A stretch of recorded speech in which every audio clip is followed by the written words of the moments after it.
कर्नाटक में Hubli Dharwad municipal corporation की general meeting में धारवाड़ को अलग कॉर्पोरेशन बनाने के मुद्दे पर जोरदार हंगामा हुआ। बता दें, मीटिंग के दौरान मेयर के बीच में ही बैठक छोड़कर चले जाने से नाराज पार्षदों ने कागज फाड़कर विरोध जताया।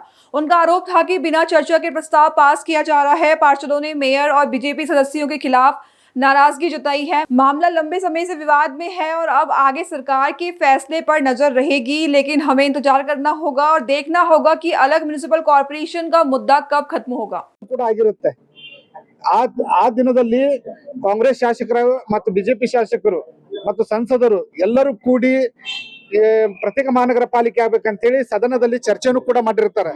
ನಾವು ಕೂಡ ಒಂದು ದಿನ ಚರ್ಚೆಯನ್ನು ಕೂಡ ಅದರ ಬಗ್ಗೆ ಸಂಪೂರ್ಣವಾದಂತಹ ವಿಶೇಷವಾಗಿ ಚರ್ಚೆಯನ್ನು ಕೂಡ ಈ ಸದನದಲ್ಲಿ ನಾವು ಮಾಡಿದ್ವಿ. ಮಹಾನಗರ ಪಾಲಿಕೆ ವ್ಯಾಪ್ತಿಯಲ್ಲಿ ಇವತ್ತು ಬಿಜೆಪಿದವರು ಏನೋ ಮಹಾನಗರ ಪಾಲಿಕೆ ಪ್ರತ್ಯೇಕ ಮಹಾನಗರ ಪಾಲಿಕೆ ಎಲ್ಲಿ ಧಾರವಾಡಕ್ಕೆ ಆಗ್ಬಿಡುತ್ತೇನೆ, ಎಲ್ಲಿ ಅಭಿವೃದ್ಧಿ ಆಗ್ಬಿಡುತ್ತೇನೆ, ರಾಜ್ಯ ಸರ್ಕಾರದಿಂದ ಎಲ್ಲಿ ಅಭಿವೃದ್ಧಿ ಆಗುತ್ತಾನಂತ ನಿಟ್ಟಿನಲ್ಲಿ ಇವತ್ತು ಪ್ರತ್ಯೇಕ ಮಹಾನಗರ ಪಾಲಿಕೆ ಬೇಡ, ಬಹುತ್ ಮಹಾನಗರ ಪಾಲಿಕೆ ಮಾಡುವಂತ ಹೇಳುವಂತ ಒಂದು ಸ್ಕೀಮ್ ಅನ್ನ ತಗೊಂಡ್ಬಂದಿದ್ದಾರೆ.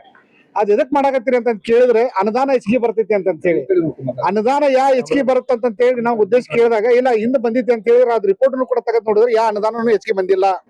ನಮ್ 2011 ಜನಗಣತಿ ಪ್ರಕಾರನು ಕೂಡ ನಾವು ಎಲಿಜಿಬಲ್ ಆಗಿಲ್ಲ ಅದ್ರೊಳಗೆ.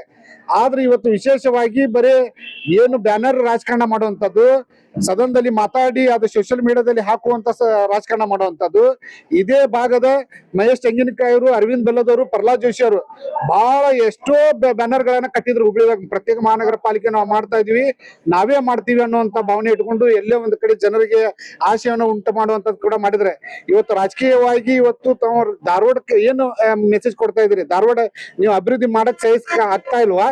ಇವತ್ತು ಮಾಧ್ಯಮದ ಮುಖಾಂತರ ನಾ ಬಿಜೆಪಿ ಅವ್ರಿಗೆ ಹೇಳ್ತಾ ಇದ್ದೀನಿ, ಇವತ್ತು ನೀವು ಏನು ಅಭಿವೃದ್ಧಿ ಮಾಡ್ಲಿಕ್ಕೆ ಧಾರವಾಡ ಅಭಿವೃದ್ಧಿ ಆಗ್ತಾ ಇದೆ ಪ್ರತ್ಯೇಕ ಮಹಾನಗರ ಪಾಲಿಕೆ ಆದ್ಮೇಲೆ ನೀವು ಅದು ಮಾಡ್ಲಿಕ್ಕೆ ಅಡ್ಡ ಮಾಡ್ಲಿಕ್ಕೆ ಹೊಡ್ತಾ ಇದ್ರಿ. ನಾವು 100% ನಾವು ವಿರೋಧ ಮಾಡ್ತಾ ಇದ್ವಿ.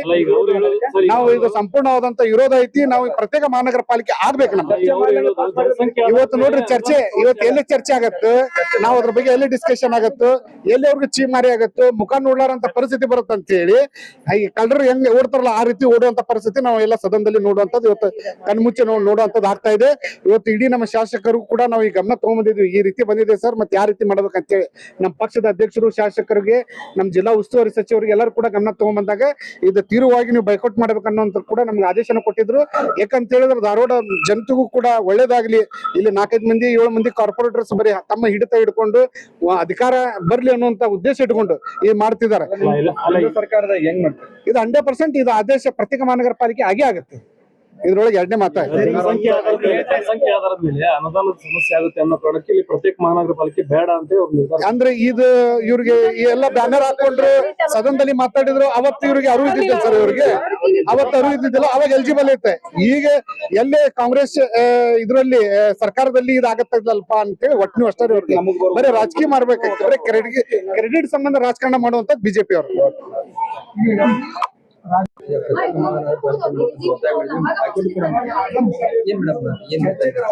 ಸರ್, ಇದು ಧಾರವಾಡ ಪ್ರತ್ಯೇಕ ಮಹಾನಗರ ಪಾಲಿಕೆ ಆಗ್ಬೇಕಂತ ಈಗಿಂದ ಬೇಡಿಕೆ ಅಲ್ಲ, ಬಹು ವರ್ಷದಿಂದ ಬೇಡಿಕೆ, ಬಹುದಿನಗಳಿಂದಲ್ಲ, ಬಹು ವರ್ಷದ ಬೇಡಿಕೆ. ಯಾಕಂದ್ರೆ ಹುಬ್ಳಿ ಧಾರವಾಡಕ್ಕೆ ಹೆಂಗ್ ನಮ್ಗೆ ಅನುದಾನ ಬರ್ತೈತಿ 70:30 ರೇಷನ್ಯಾಗ ನಮ್ಗೆ ಅನುದಾನ ಕೊಡ್ತಾರ.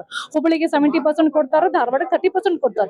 ಈ ಅನುದಾನದಲ್ಲಿ ನಮ್ ಧಾರವಾಡ ಅಂತೂ ಡೆವಲಪ್ಮೆಂಟ್ ಆಗಕ್ ಸಾಧ್ಯ ಇಲ್ಲ. ಬಹಳಷ್ಟು ಈ ಸತಿ ನಮ್ಗ ಸ್ಮಾರ್ಟ್ ಪ್ರಾಜೆಕ್ಟ್ ಬಂದಿಲ್ಲ. ಸೊ ಇದಕ್ಕ ನಮಗೇನ್ ಇಲ್ಲ ಅವರು ಬೃಹತ್ ನಗರ ಪಾಲಿಕೆ ಮಾಡ್ತೀನಿ ಅನ್ನತ್ತಾರ. ಬೃಹತ್ ಬೆಂಗಳೂರು ಇದ್ದಿದ್ದನ 5 ಡಿವೈಡ್ ಮಾಡ್ಯಾರ. ಯಾಕಂದ್ರ ವಿಕೇಂದ್ರೀಕರಣ ಆಗ್ಬೇಕು, ಅಧಿಕಾರದ ವಿಕೇಂದ್ರೀಕರಣ ಆಗ್ಬೇಕಂತ ಹೇಳಿ ಮಾಡ್ಯಾರ. ಇಲ್ಲಿ ಪ್ಯೂರ್ ರಾಜಕೀಯ ಮಾಡಾಕತ್ತಾರ. ಎಲ್ಲಿ ಬೆಲ್ಲದವರಿಗೆ, ಜೋಶಿ ಅವರಿಗೆ ಧಾರವಾಡ ಎಲ್ಲಿ ತಪ್ಪು ಹೋಗ್ಬಿಡುತ್ತೋ, ಪ್ರತ್ಯೇಕ ಪಾಲಿಕೆ ಮಾಡಿದ್ರೆ ಎಲ್ಲಿ ತಪ್ಪು ಹೋಗ್ಬಿಡುತ್ತೋ, ನಮ್ಮ ಹಿಡಿತದಿಂದ ಹೋಗ್ತೈತೆ ಅನ್ನೋದು ಅದೊಂದು ಹೆದರಿಕೆ ಅಂತೂ ಐತಿ ಅವ್ರಿಗೆ. ಸೊ ಇದಕ್ ನಾವು ಪೂರಾ ಅಪೋಸ್ ಮಾಡ್ತೀವಿ. ಪ್ರತ್ಯೇಕ ಪಾಲಿಕೆ ಆಗೋದ್ರಿಂದ ನಮ್ ಧಾರವಾಡಕ್ಕೆ ಇಷ್ಟು ಪ್ರಾಬ್ಲಮ್ ಆಗತೈತಿ ಅಂದ್ರೆ ಈಗ ಶುಕ್ರವಾರ ಮಂಗಳವಾರ ಅಷ್ಟ ಬರ್ತಾರೆ ಎಲ್ಲಾ ಅಧಿಕಾರಿಗಳು, ಉಳಿಕೆ ಟೈಮ್ನಾಗ ಬರಂಗಿಲ್ಲ. Including mayor, including commissioner, including deputy mayor. ಅದು 1 ತಾಸು 2 ತಾಸು ಬಂದ್ ಕುಂತ ಹೋಗ್ಬಿಡ್ತಾರೆ. ಉಳ್ಕಿದಿಂದ ಯಾರು ದಿಕ್ಕಿಲ್ಲ.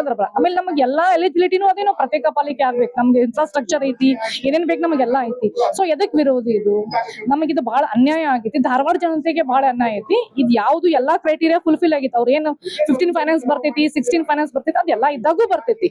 ಬಟ್ ಅವ್ರು ಧಾರವಾಡ ಡೆವಲಪ್ಮೆಂಟ್ ಮಾಡಕ್ ತಯಾರಿಲ್ಲ. ಇಲ್ಲಿ ಶಾಸಕರು ಆಗ್ಲಿ, ಅದು ಸಂಸದರು ಇಲ್ಲ. ಯಾಕಂದ್ರ ಅಂದ್ರ ಇವ್ರು ಬರೇ ಹುಬ್ಳಿನ ಮೇಡಮ್ ಈ ಕಾರ್ಪೊರೇಷನ್ ಜನಸಂಖ್ಯೆ ಮೇಲೆ ಆಧಾರಿತ ಮಾಡೋಣ ಅಂತ ಹೇಳಿ. ಹೌದು ಸರ್. ಈಗ ಮೈಸೂರು ಮಹಾನಗರ ಪಾಲಿಕೆನೂ ಅದೇ ರೀತಿ ಅವ್ರ ಪ್ರಸ್ತಾವನೆ ಹೋಗಿದ್ದು ಬೃಹತ್ ಮಾಡ್ಬೇಕಂತ. ಸೊ ಅಲ್ಲಿ ಒಂದು ವಿಚಾರ ಮಾಡ್ಬೇಕಂದ್ರ ಸೆನ್ಸಸ್ ಆಗಿಲ್ಲ. ಈಗ ಇವ್ರು 2011 ಸೆನ್ಸಸ್ ಪ್ರಕಾರ ತಗೊಂಡ್ರ 2011 ಸೆನ್ಸಸ್ ಪ್ರಕಾರ ನಮ್ನ ದಾಟಿಲ್ಲ. ಸೊ ಮೈಸೂರದಾಗ್ಲಿ ನಮ್ದಾಗ್ಲಿ 2020 ನಮ್ದು ಇದೇನ್ ಸೆನ್ಸಸ್ ಐತಿ ಸೆನ್ಸಸ್ ದಾಟಬೇಕು. ಸೆನ್ಸಸ್ ದಾಟಿದ್ಮೇಲೆ ಎಲಿಜಿಬಿಲಿಟಿ ಕ್ರೈಟೀರಿಯಾ ಬರ್ತೈತಿ. ಈಗ ಸಡನ್ಲಿ ಮಾಡ್ಬೇಕಂದ್ರೆ ಆಗೋಂಗಿಲ್ಲ. ಏನಾದ್ರೂ ನಮ್ ಸೆನ್ಸಸ್ ಆಗ್ಬೇಕು, ಅವಾಗ ಡಿಸಿಷನ್ ತಗೋಬೇಕು. ಆಮೇಲೆ ಸದನದಲ್ಲಿ ನಮ್ದು ಏನು ಒಂದು ಡಿಸ್ಕಷನ್ ಇಲ್ದ ಏನಿಲ್ದ ಆಮೇಲೆ ಏಕಪಾತ್ರ ಅಭಿನಯ ಆಗತ್ತೆ. ತಾವೇ ಎಲ್ಲ ಪಾಸ್ ಮಾಡ್ಕೊಂಡು ಮತ್ತೆ ಎದಕ್ ಜಿಬಿ ಮಾಡ್ಬೇಕು. ಇವ್ರು ತಾವು ಒಬ್ಬರ ಮಾಡ್ಕೊಂಡು ಸರದ್ ಬಿಡ್ಬೇಕು. ಮೇನ್ ಓವರ್ ಧಾರವಾಡ ಜನತೆಗೆ ಧಾರವಾಡ ಸಭಾನಾಯಕ ಆಗ್ಲಿ, ಧಾರವಾಡ ಮೇಯರ್ ಆಗಿ ಹಿಂಗ ಅನ್ಯಾಯ ಆಗಿದೆಯಲ್ಲ, ಧಾರವಾಡ ಜನತೆ ನೋಡ್ಲಿಕ್ಕತ್ತಾರ, ಅವ್ರಿಗೆ ಧಾರವಾಡ ಜನತೆ ಕೇಳ್ಲಿಕ್ಕತ್ತಾರ, ಅವ್ರಿಗೆ ಏನ್ ಮಾಡಕತ್ತಾರ ಮುಂದಿನ ದಿನದೊಳಗೆ ಎಂಡ್ ಆಯ್ತು ಜಾಬ್ ಎಂಡ್ ಆಯ್ತು. ವಿಷಯದ ಮೇಲೆ ಎಂಡ್ ಮಾಡಿದ್ರ. ಏನ ವಿಷಯ ಪಟ್ಟಿ ತಗೊಂಡ್ರು ಅವಾಗ್ಲೇ ಪಾಸ್ ಇಲ್ಲಿ ಮೇಯರ್ದೇನು ನಡೆಯುದಿಲ್ಲ. ಇಲ್ಲೆಲ್ಲ ಸಭಾನಾಯಕರು ನಡೆದು ಸಭಾನಾಯಕರು ಪಾಸ್ ಅಂದ್ರೆ ಪಾಸ್, ಸಭಾನಾಯಕರು ಫೇಲ್ ಅಂದ್ರೆ ಫೇಲ್ ಅಷ್ಟೇ, ಮತ್ತೇನು.